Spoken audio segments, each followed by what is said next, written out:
সেজদায় আমরা যত ছোট হই এর চেয়ে ছোট আর হওয়া যায় না। সেজদায় আমরা যতটা বিনয়ী হই একটা মানুষ এর চেয়ে বিনয়ী আর হতে পারে না। এই তো নামাজ শুরু করলাম, আল্লাহু আকবার, এরপর রুকুতে জাস্ট বো ডাউন আর হেড, মাথা একটু ঝুঁকালাম, আর সেজদায় একেবারে মাথাটারে মাটিতে মিলিয়ে দিলাম।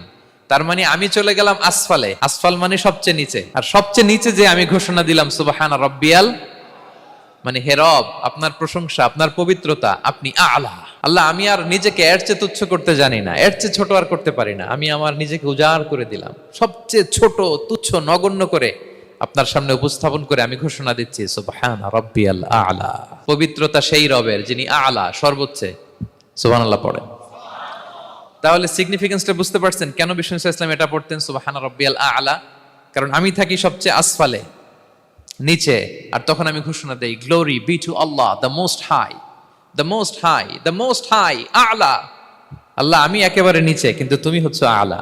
মজার ব্যাপার হচ্ছে সেজদায় আপনি যত নিচেই থাকেন না কেন, মাথা নাক নিচু করে ফিসফিস করে যাই বলেন না কেন, এটা মুহূর্তে আল্লাহর আরশে চলে যায়।